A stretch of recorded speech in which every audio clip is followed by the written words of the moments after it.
Well met, Planeswalkers.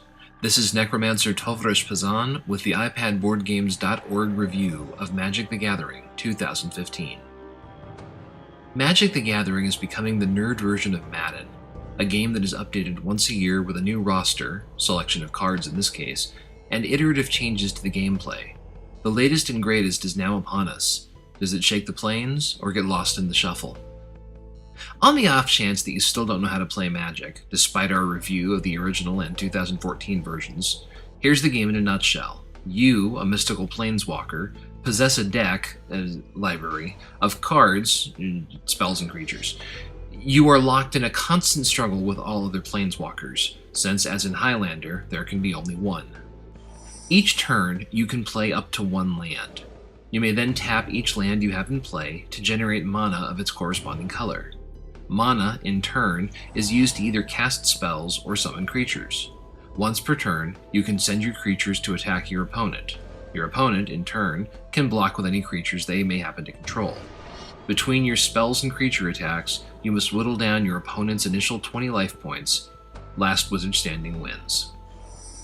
If that seems like a cursory examination of the intricacies of Magic, and to be fair, the game has a rich complexity and depth belied by the preceding 100 or so words, it is because, as with any franchise game, the finer points of gameplay really don't change much from version to version.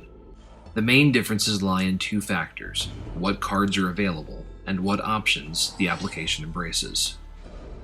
The cards, unsurprisingly, are drawn from the 2015 core set that has just been released upon the physical world. The major shakeup is that unlike previous years, where you could unlock fixed decks through gameplay and then add to them over time, here you exit the tutorial with a single, solitary deck.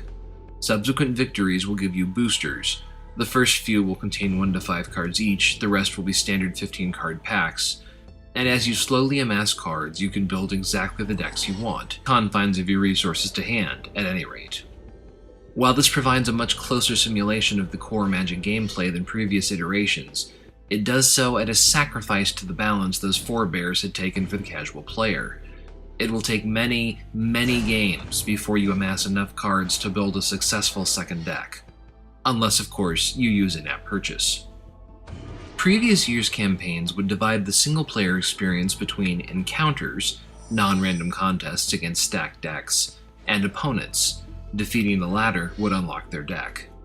This time out, you simply have 4 opponents per plane, all of which must be defeated in sequence to access the next one. Additionally, you can explore the plane, encountering a random opponent from a set of 5. Each victory will net you a booster, and each booster can randomly contain cards that are unique to the plane on which you're fighting. As in previous years, it's a $10 unlock to convert the free download into the full game. Unlike previous years, you can either spend $5 per plane to unlock that plane's card pool, or a $20 bundle to unlock all 5. There are also premium boosters available at $2 a pop, and the cards they contain can't be obtained except via these purchases. With no mechanism to trade or sell back unwanted or duplicate cards, even just amassing a full set of the app's card pool, a feat which is more important now that you're truly designing and building your own deck, starts to cost close to what you would spend for physical cards at a casually competitive level. While the card collection and deck building mechanics are radically expanded from previous go-rounds, what is missing from this year's Magic is virtually anything else. The puzzles that used to serve as both strategy guides and teaching aids in years past are gone, as are the alternative play modes, such as Sealed, Planescape, or Two-Headed Giant. While the loss of Sealed makes sense, given that that's now basically the primary game, the lack of options is still frustrating. The only real change-up is in the Practice Duel mode, which can support everyone for themselves games of 2, 3, or 4 players.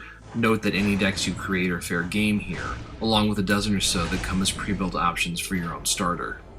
As with the predecessors, multiplayer against live opponents, handled via Game Center, is strictly a head-to-head, synchronous affair. Given the new focus on building and maintaining a library of cards, the main interface tweaks are in the display of your card collection and the deck construction interface. To be fair, both of these are handled elegantly. The collection screen lets you easily determine your haves and needs. and will inform you which of the 5 planes contain any specific card you seek, so that you can go duel there and hopefully unlock a booster containing the treasured card.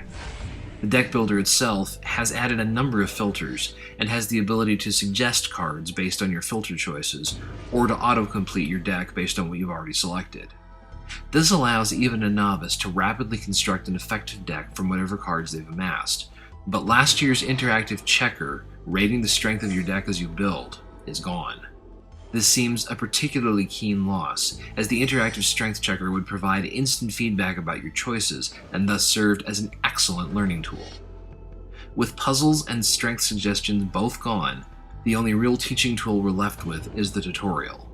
It is, to be fair, a good one, and has only been getting better as the years progress. This time around, it's split into 5 basic lessons, each fully interactive and fully narrated, before your final test, the selection of your starter deck, and entry into an unguided, full-fledged duel. A few technical notes that don't fit anywhere else. Magic on the iPad has a storied history of instability. We've played about a dozen games on an iPad Air and haven't seen a single crash. Initial reports are that this year's app is more stable than what's come before on older hardware, but we haven't had a chance to try this ourselves. This game also maintains our single biggest gripe from previous iterations. It is nigh on impossible to unassign a creature from blocking, so choose carefully. Magic on the iPad is changing its focus.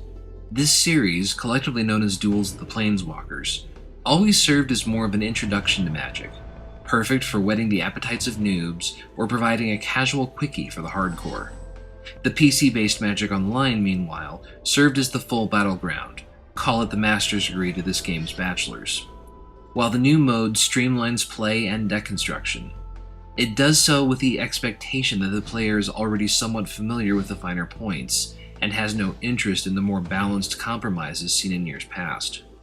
Magic is now basically a light version of Magic Online, except that cards you buy here won't transfer there, or vice versa. It's still not a bad option for those who seek to satisfy their craving on the go, but casual players may find it takes longer than years past to amass a versatile toolkit of different decks. Whether that trade-off is worth it for the unbridled freedom of deck design now available is ultimately a decision each gamer must make for themselves.